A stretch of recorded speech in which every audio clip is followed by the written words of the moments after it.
America నుంచి నిన్న శాసనసభలో ఒక ఆసక్తికరమైనటువంటి చర్చ జరిగింది.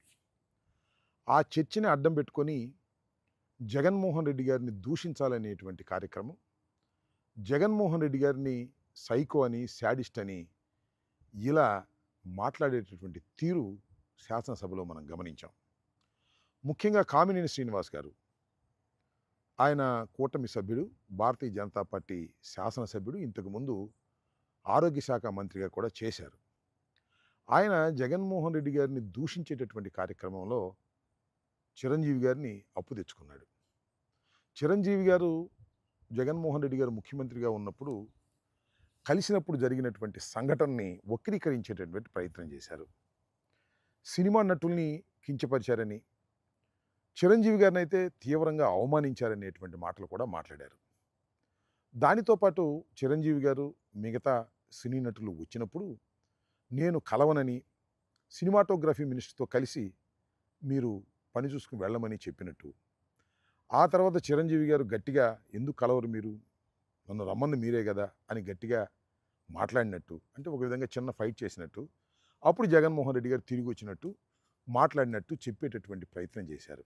మాట్లాడినటువంటి మాట శ్రీనివాస్ గారు మాట్లాడంగానే సభలో ఉన్నటువంటి ఒక ప్రముఖ సినిమా నటుడు బాలకృష్ణ గారు, శాసనసభ్యులు కూడా, ఆయన రియాక్షన్ మనం ఇక్కడ గమనించాలి. చిరంజీవి గారు గట్టిగా అడిగారు అనేదాన్ని ఆయన తీవ్రంగా ఖండించారు. ఆయన ఉద్దేశం చిరంజీవి గారు గట్టిగా అడగలేదని, గట్టిగా అడగటం వల్ల జగన్మోహన్ రెడ్డి గారు దిగొచ్చాడనే మాటని ఆయన సహించలేకపోయాడు. చిరంజీవి గారు గట్టిగా అడిగేటటువంటి స్వభావం లేదు, ఆయన పోరాటం చేసే మనిషి కాదు అనేటువంటి పద్ధతుల్లో ఒక విధంగా కించపరిచే విధంగా మన బాలకృష్ణ గారు మాట్లాడారు. ఒక్కసారి బాలకృష్ణ గారు ఎలా అని, బహుశా ఆయన మరి ఏమన్నా మ్యాన్షన్ హౌస్ 2 మింగొచ్చాడేమో మరి నాకు తెలియదు. చాలా దౌర్భాగ్యంగా శాసనసభలో ఆ విధంగా ఎవరు మాట్లాడరు, బయట కూడా ఆ విధంగా మాట్లాడరు. అసలే కోతి కళ్ళు దాగిందన్నట్టుగా అసలే పెద్ద సైకో. దానితో పాటు 2 మ్యాన్షన్ హౌస్ ఆఫులు తాగి వచ్చినట్టున్నాడు, ఇష్టం వచ్చినట్టుగా మాట్లాడేటువంటి ప్రయత్నం చేశారు. జగన్మోహన్ రెడ్డి గారు వాడు వీడు అంటమే కాకుండా సైకో అన్నాడు. సైకో అన్నప్పుడు సభలో ఎలా నవ్వారో చూశారు కదా కేరింతలు. ఇవలో విలువలు లేవు, సభలో గౌరవాలు లేవు, ఇష్టం వచ్చినట్టుగా మాట్లాడేటువంటి ప్రయత్నం చేస్తున్నారు. ముఖ్యంగా బాలకృష్ణ గారు ఆ విధంగా మాట్లాడటం చూస్తే ఒక విధంగా జాలి కూడా ఇస్తుంది. ఎందుకంటే బాలకృష్ణ గారు పెద్ద తెలివిగలవాడు కాదు, అమాయకుడు కూడా, సైకో, పేషెంటు. ఈ పేషెంటు సైకో కాకపోతే ఇవాళ చంద్రబాబు నాయుడు స్థానంలో ఆయన ఉండేవాడు. సరే, ఆయనకేదో ఒక శాసనసభ్యత్వాన్ని ఇచ్చి బావగారు గౌరవిస్తున్నాడు, దాంతోనే సంతోషపడుతున్నాడు. వాళ్ళ అల్లుడేమో కాబోయే ముఖ్యమంత్రి అనేటువంటి ఉద్దేశంతో ప్రవర్తన చేస్తున్నాడు కాబట్టి ఆయన సర్దుకుని సినిమా షూటింగులు లేకపోతే మ్యాన్షన్ హౌస్తో కాలం గడిపేటటువంటి పద్ధతుల్లో ఉన్నాడు. ఆయన జగన్మోహన్ రెడ్డి గారిని, మాజీ ముఖ్యమంత్రిని వాడు వీడు సైకో అని శాసనసభలో అంటే నాకు అర్థం కాల. ఎక్కడికి పోతుంది రాష్ట్రం, ఎక్కడ పోతుంది తెలుగుదేశం? అడుగుతా ఉన్న సమాధానం చెప్పాలని కూడా ఈ సందర్భంగా చెప్పదలుచుకున్నాను. ఆ తర్వాత చిరంజీవి గారి రియాక్షన్ నేను ఇప్పుడే చూశా. ఆయన ఎక్కడో విదేశాల్లో షూటింగ్లో ఉన్నట్టున్నారు. ఆయన దానికి తీవ్రమైన ఖండన ఇచ్చారు. నేనే వీళ్ళందరినీ తీసుకెళ్ళానని, చాలా గౌరవంగానే ఆయన చూశాడనేటువంటి అర్థం వచ్చే విధంగా ఆయన మాట్లాడారు. అంటే ఇక్కడ జరుగుతున్నది ఏంటంటే, బాలకృష్ణ కొణిదెల కుటుంబాన్ని అంగీకరించే మనస్తత్వం కాదు.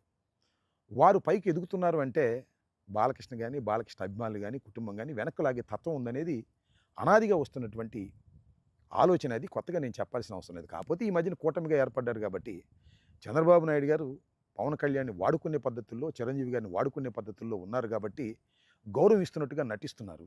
సందర్భం వచ్చినప్పుడు గౌరవాలన్నీ పక్కన పెట్టి తమ స్వార్థాన్ని చూసుకునేటటువంటి మనస్తత్వం కలిగిన వారు నారా కుటుంబం, అదేవిధంగా బాలకృష్ణ కుటుంబం, నందమూరి కుటుంబం కూడా అనే విషయాన్ని దయచేసి గమనించాలని మనవి చేస్తున్నాం. ఈ విధంగా శాసనసభలో అసందర్భంగా చర్చ తీసుకొచ్చి కామినేని శ్రీనివాస్ గారు కానీ, బాలకృష్ణ గారు కానీ ఈ విధంగా మాట్లాడడం అనేది సభా మర్యాదలకు భిన్నమైంది. దాంతోపాటు ఆ పైన కూర్చున్న ఆయన కూడా మీకు తెలుసు కదా, జగన్మోహన్ రెడ్డి గారిని ఏ రకంగా దూషిస్తే బాగుంటుందని ఆలోచించేవాడు, ఆనందపడేవాడు. ఇది సభ జరుగుతున్నటువంటి తీరు. ఈ సభని ఏమనాలి అని అడుగుతా ఉన్నా. చంద్రబాబు నాయుడు గారు సభ కౌరవ సభ అన్నాడు అప్పుడు. మరి ఇవాళ జరుగుతుంది ఏ సభ? ఇది రాక్షస సభ కాదా అని నేను అడుగుతా ఉన్నా. కాబట్టి ఇప్పటికైనా బాలకృష్ణ గారు గాని, లేకపోతే కామినేని శ్రీనివాస్ గారు గాని వాస్తవాలు గమనించాలి. వాస్తవాలు గమనించి మర్యాదగా మాట్లాడే పద్ధతి నేర్చుకోవటం మంచిది. జగన్మోహన్ రెడ్డి గారు ఆషామాషి వ్యక్తి కాదు. ఈ రాష్ట్రానికి 5 సంవత్సరాలు ముఖ్యమంత్రిగా చేసినటువంటి వ్యక్తి. ఆయన్ని ఈ విధంగా మీరు దూషించడం వల్ల మీకు నష్టమే జరుగుతుంది తప్ప లాభం జరగదనే విషయాన్ని దయచేసి గమనించాలని ఈ సందర్భంగా నేను చెప్తున్నాను. రాష్ట్ర ప్రజానీకం అసలైన సైకో బాలకృష్ణ అనే విషయాన్ని మీ అందరికీ తెలుసు, గుర్తించాల్సిన అవసరం లేదని కూడా ఈ సందర్భంగా చెప్తున్నాను. ఆయన సైకోతత్వానికి లేదా అమాయకత్వానికి బాధపడాలో సంతోషపడాలో ఎవ్వరికీ అర్థం కావడం లేదు. మీరైనా అర్థం చేసుకోవాలని ఈ సందర్భంగా కోరుతున్నాను.